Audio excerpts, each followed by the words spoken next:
Sam, thanks for hopping on, man. One of the main reasons I wanted to bring you on is because most of the audience that will be listening to this later in the recording are all pilots, right? And I found a lot of similarities with your background and where you are today as it relates to having a high income job. And then you use this vehicle of real estate syndications passively to accelerate your the capital that you invested over time to eventually retire at an early age. So I want to talk about your background so that maybe we can pinpoint certain uh, steps that you took along the way that can be replicated by many people in our industry, and then just dive deeply into the syndication side of things. And then lastly, well, then we'll open it for some Q&A. And then Sure. lastly, I want to touch on the more of the what you're doing on the active side, right? Because I know there's quite a few folks reach out to me that are also pilots that want to get more involved on the active side of deals. And through your program, I know a lot of them can find a lot of um, use in it in being involved in a community like yours. So I want to touch on that as well prior to wrapping Sure. it. And so, Sam, why don't you kick us off, man, and tell us about your background? Yeah. So on my end, I didn't start in the aviation space at all. So I started actually in tech sales where I, moved up pretty quickly in terms of the earning side of it. I think tech's a great space in the sales world where it's a meritocracy, right? Where if you perform well, you're compensated accordingly. I know in the aviation space, it's a lot more in terms of kind of working your way up as well. But, income grew, realized I like the passive side of things and started buying single family homes. And I quickly realized that was no way passive. Even though I had a property manager, all these people in place in my team, it was still something that was taking up a huge lift of my time. And, quickly realized that it was not for me. Like I think that kind of aha moment was I had a tenant drunkenly drive over their sewer line with their lawnmower. And I got a call up my property manager and another. Right. So the intention of having those properties was to be an actual passive investment, right? For me, my best place was putting effort into my day job. And I quickly realized that this was not passive, not for me. Long story short, sold my full portfolio and started investing as an LP, right? Found people I really trusted to kind of work on the capital side of the house. And then I got into about 20 or so deals, and then realized that there's, two things that matter in that space, finding deals and finding capital. And for me, I went on the journey now of really diving deep into the passive investing space. I think I'm about 65 deals myself, and it's all I invest into. I have nothing in the stock market for better or for worse, right? Just more so how I, personally want to go live, right? Everything that I have invested, cash flow or intends to cash flow. And really went down deep in that hole. And, now in turn, found a few partners that work really closely and really dove deep into the space where now I run a fund in the short rental space and partner with people, like yourself and like Satch as well. Cool. Love it, man. So you say you sold the portfolio, then you went into 20 deals. I'm assuming this is part of between the income generated from all that portfolio being sold, and then from active income you were generating in at work, right? Yes. Yeah. So had a few bucks from selling off the portfolio, started breaking it up into chunks in terms of putting into deals. And then whenever I had money from my day job, right, in sales, it comes in bunches, right, where you have your quarterly commission checks and things like that, where you can go plug it and place it into a new project. It was always in my account and then out of my account very quickly. So really just leveraging, the earned income to go turn into passive income, right? Kind of shifting that, you know, taking those increment dollars you have from your day job and kind of shifting into vehicles that will provide you more cash flow over time as well. What was your, so when you started off, what was the trigger or the due diligence that you did on the first couple of syndications you invested in to know, like, yeah, I'm willing to put 50 or 100 grand with this guy or girl? So honestly, one of the most simple things you can go do, and it's going to sound, not overly sophisticated, right? But for me, I manage my mom's entire portfolio. And I know that whatever gap there's going to be in cash flows, and then I'm gonna go, support and supplement myself longer term. So for me, it's really simple, right? The first step is if I talk to someone and don't get the feeling I feel comfortable with my mom having her money there, the gut check, right? That's like very real for me. So I think it's one, understanding the people that you're working with. And then from there, it's really digging deep into, does this project align with what I want to go do in terms of timelines, in terms of expectations, in terms of structure, right? So, but I'd say a lot of it comes down to the people more than anything else, right? You want to invest in people that you feel comfortable and confident with, that are ethical, that have a track record, that have a level of a social presence, right? I think something that people miss at times is that having someone who has a social brand, right? Your social, credibility is actually really important. Rather than the amount of cash to have into a deal, I think the social brand piece matters more. So, for example, if I put money into a deal, I put $1 in, and it just as an investor, and that deal goes south, I lose $1. But if I'm the one sponsoring that deal and that deal goes south, that reputational risk will cost me far more than that dollar I invest into it. So for me, having really good people in terms of the partners you work with is huge. Then just figuring out, what type of deals you want to invest into, your timeline, your expectations, right? Finding people that align to that. And then, talk to a handful of people, right? And get their take on things, ask references, right? All those kind of simple steps that people at times skip. Yeah, yeah, no, I like it. So, where did you find, I don't know if all those first 20 deals, if they were with different sponsors of the same, right, or how many were repeat, but how were you going about finding new operators to sort of ask them questions and see if there was somebody you were willing to invest? Yeah. So, listen to a lot of podcasts, different, hearing how different people speak, right? And then seeing, okay, does this person align to my values, my interests, right? And from there, getting on a call with them and just ask them questions, right? Whatever you have to ask them to make yourself feel comfortable, that's totally fine. Making sure they had patience for you, making sure they're willing to go walk you through what they were doing, making sure they were doing similar type projects over and over again. And then from there too, like finding people who were kind of in a similar role to like a Satch, right? Where someone who is going out and finding partners for them, right? And really vetting those partners on their behalf. So I prefer to invest in people like that. That way I can go have one person, have them do their due diligence, and then me kind of work with them and kind of go based off of their homework that they've done on their end. Got it. Yep. What's your philosophy as it comes to, so I was having this conversation the other day with another pilot, and and essentially we arrived at the conclusion that we don't really um care so much about cash flow as it is on a per deal basis, more so as, because we could see it more as in, as deals sort of cycle through and start churning out profits, then you can take a portion of those profits and live off of that eventually, and then just keep reinvesting the next, and then just have deals keep on turning. Do you see it that way? Or do you see it of a mixture between, I have X amount of money allocated towards deals that cash flow and X amount of money to deals that will multiply faster and give me higher returns? So I like the cash flow piece of it, right? In the standpoint that especially cash flow with fixed rate solid debt, in the sense that it's hard to go take that away.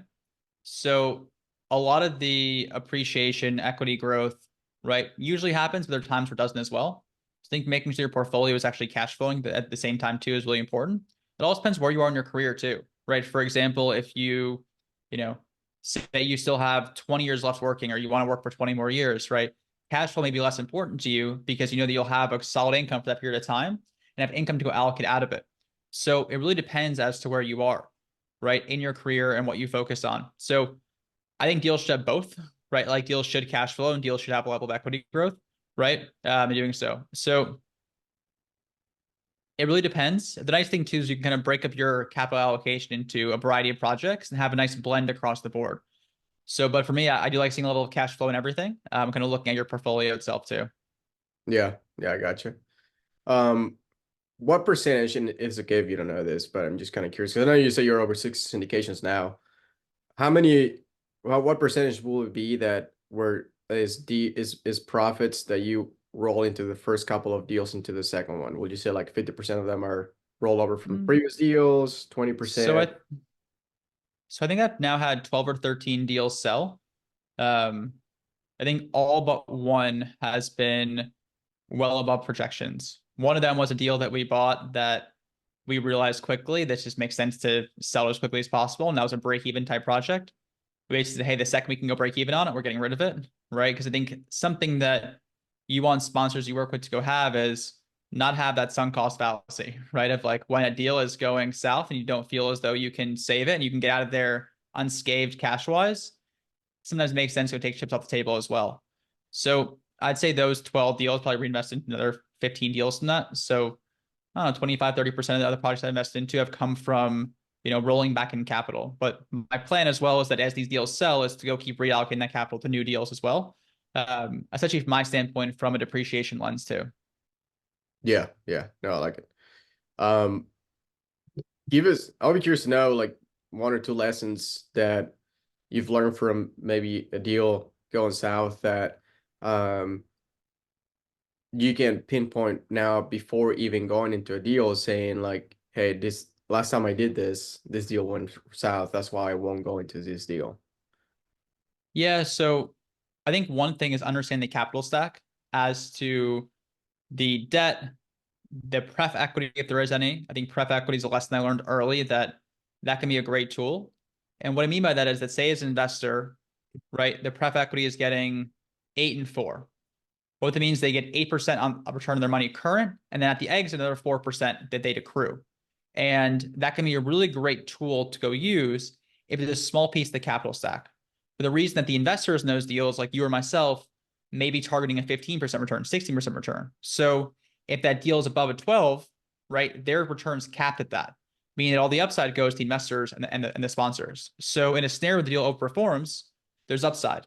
In a scenario when deal underperforms, there's more downside as they get paid first. So it's understanding the flow of capital and where it goes. So for me, I avoid prep equity deals now that have a big piece of prep equity. I think it can be a great tool to use this small piece of the capital stack, but if used too heavily, it can really put investors at risk. So for me, I'm more concerned with capital preservation, right, versus maximizing every percent out of a deal.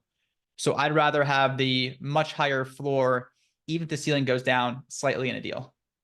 What would you say the percentage will be for the pref equity piece of it that you will consider this is adequate or this is too much? I guess relative to, I don't I know. think, yeah, anything over 10, 15%, I think can get a little bit heavy at times as well. There are deals I've seen half or more in prep equity, and that's a Ah, big risk in doing so. So it depends on the deal itself, right? The deal cash flows very, very, very heavily. Maybe able to have some more higher prep equity as well, right? So it really depends. But I just say understand the capital stack in a deal and ask the sponsor to go explain it to you as to where the capital will flow and what risks are associated with that capital stack. yeah, got it. Dude, I'll be curious to know what's your so you're 28 when you retire. Are you still 28? You're 29 now? I'm 29, yeah. No. So I know you're involved in many businesses and we're partners in quite a few deals. Why not retire and go drink margaritas on the beach and forget about everything? I like building companies, right? So I think when you look at the quote unquote retired or optionality piece of it, you have the option to go do things that excite you and work with good people, right? So for me, much more so, I wanted out of the corporate world, like no more meetings with finance, because I ran sales teams in tech, right? No more finance meetings, no more HR meetings, right? Those things that really were a drag. So for me now, the way I've structured my businesses now is that I can go build something for a period of time, right? Stabilize it, hire out great people, work with people I enjoy working with, and go on to partner on do things that I find exciting. So I think it's more the optionality piece that you can go focus on things that give a higher upside or things that you just enjoy more. Like I need to be doing something. I don't like sitting at a desk. I like being really involved in things. So it really depends what you want to go do. But I think the passive income piece of it allows you that optionality to go truly figure out what it is you enjoy doing. And then also remove those things that you hate doing too. Where like there's certain calls my calendar I used to have from the day job that I would just dread going to. So for me now, like I have way higher percentage of things in my life that are on my calendar that I look forward to doing versus dread going to. So it really depends on who you are. Like some people are totally fine just going, and hanging out all day. And I like doing things. I like doing deals. I like working with good people. So it gives me the options of working with people and saying no to things I don't want to go do. Yeah. Tell me about so I've heard you talked about this a couple of times which is about being very strict with the use of your time. and saying no to not to a lot of things, right? And I think a lot as it can be a great lesson for many pilots, right? For the use of their time as it comes to being passive investors and choosing um, what they do with their time, because we get quite a bit of time off, and sometimes I think choosing the right things that are good for your life. So how do you choose that? How do you go about saying no to some things and saying yes to some things? And like to what extreme like are you um So uh, I can give an example, right? So for me, I love playing basketball and going to the gym, right? Those are two things that I know I need to go do every week. Otherwise, I am not in a good mood, right? I'm not happy doing it. So for me, those things are blocked my calendar permanently, right? Every week, I block out those times on my calendar so that everything else fills in behind it. So you kind of look at what to do with your time. I think just having clarity on what you want your life to look like will help dictate how you spend your time quite a bit, right? For me, I know that certain things just aren't conducive to growing my business or that I don't enjoy. So I either want to see a very high return on something in terms of my time or really enjoy what I'm doing, right? Those are the two buckets I kind of look at. And for me, it's also just saying no to things too, like having a focus in certain areas. So all businesses I have now are a big flywheel that go together, right? They're all tied together in some sense. So for me, if they don't fit in that flywheel, it's very easy to go say no. I think a lot of people get this shiny object syndrome. They want to go chase and do all these crazy things, which fine, I mean, go for it. But for me, like I like focus and going very niche in the areas that I'm in and going very deep in those areas. So saying no to things, even if they may make sense to other people, something I've always stuck to, right? Where if it doesn't go fit in a certain category for me, I just won't do it. Because even if it's a great idea, I'm going to sacrifice somewhere else then. yeah, no, I like it. Um I have somebody asked me to ask you this, but I'll wait until I want to see if Jim or Steve here have any questions to ask you. I'm not sure if they can still hear. Uh, Presently, I do not have any questions. Just learning and gathering data. Yeah, no, I love it. It's awesome. Let's see, Jim. Yeah, I don't know if Jim has no, Jim says no questions right now. Cool. Either we're pretty good at answering questions or really bad at explaining things, right? Um no, but that's good, man. So one question somebody asked, they told me beforehand they weren't gonna be here, but they wanted me to ask you what's your favorite podcast that they can go listen from a passive investor perspective to get more insight into this space. I'm actually launching my own here next week as well. We're going to talk about a lot of this stuff too. So that'll be called the Fully Funded Show once it comes out. Um, Multifamily Wealth is great. My friend Axel runs that show, so he goes super in depth in terms of operations, in terms of things like how to go sponsor deals. You got some of the bigger name ones too, right? You've got the Best Ever show, you've got Whitney Sewell shows, so all quality shows there. In doing so. Cool. So now that you've been enough in the space of real estate syndications, are there within that space, what are some of your favorite type of assets to invest in? And do they switch over time? Do you stick with one? What's your method there? Yeah. So, kind of like you, I'm in a variety of asset classes as well. So we're heavy in short-term rentals. We select multifamily. We, work mobile home parks at times too. So it really depends on the structure of the deal and what you're looking to go accomplish and kind of where you're on the market cycle too. So I like things right now that have, good long-term fixed rate debt that you're buying at, some level of stabilization. Um, yeah, I mean, it really depends and kind of depends on the story of the deal too. Right? Like right now, you want a deal to have a compelling story to it as to why they're selling, why they're exiting there, and kind of why this business plan. So, um, still in a variety of asset class, but very heavily in short-term rentals and multifamily. Got it. Love it. So it just switches, right? I know you're in some debt stuff as well. I've never gotten to those. What is it that attracts you to that space, and how do the deal works? Is it just like a fixed rate that you get in a short-term period of time? Yeah, so I like that from the standpoint in the structure that the kind of deal I invest into, it's fixed rate and it's liquid. So for me, that's money that I just have kind of waiting for new opportunities. And I don't want to go allocate too much to any given project at one time. That's more my holding place for personal capital. So better than money market account, fairly low risk relatively and pretty liquid when looking at pulling out capital. So for me, because it checks those boxes, I'm okay with it with a lower return overall because that money's waiting to go to something else that has a higher return once that thing comes up. Is there a maximum amount that you, as a passive investor, will consider to invest in one single deal?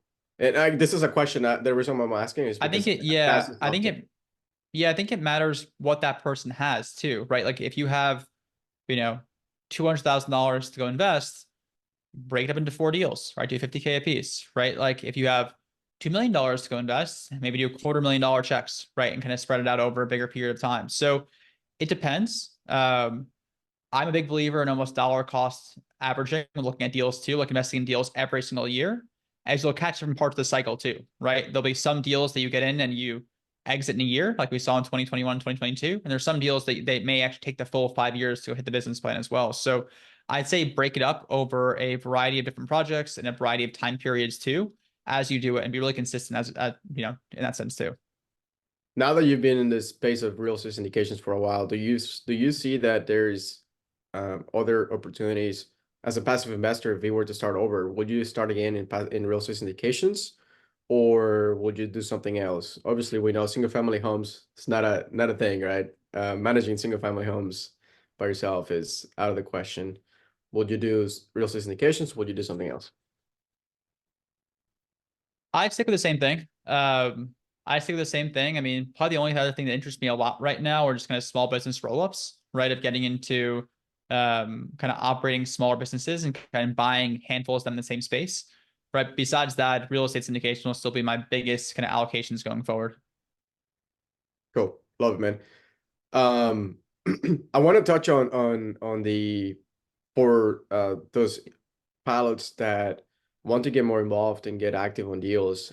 There's kind of a good mix. You're kind of like me, right? I'm a passive investor in a lot of deals, and I'm also active involved in deals. I don't have anything to offer anyone as far as the active side goes, so I kind of wanted to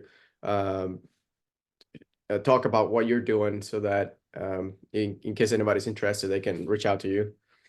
Yeah, yeah. So I run a community called Fully Funded. And the intention there is to really help people like yourself, right? People who are in high earning W-2 type roles, learn how to go be active in the capital raising space by really pooling their network and leveraging the contacts they already have, right? And kind of being quote unquote active, but still in more of a passive type role.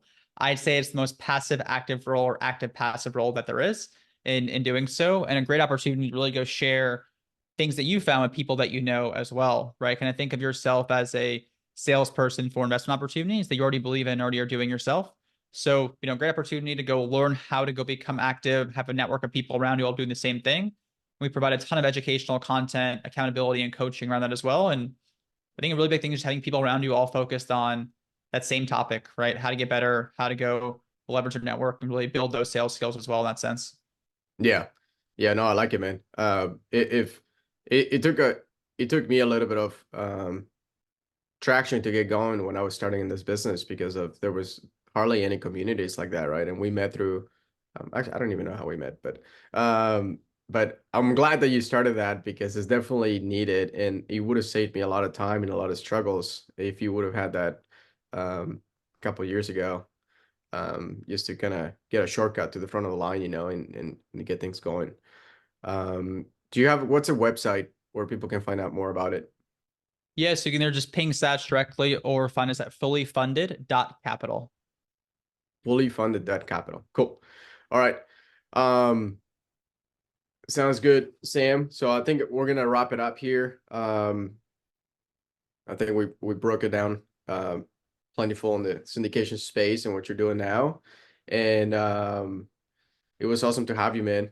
Thanks so much for joining us today. And Yeah, of course. looking forward to doing more deals together and working on that in the mastermind community. Cool. All right, guys. Sounds Right. good. I'll see you. Thanks Bye. for your time, See you guys. guys. Bye.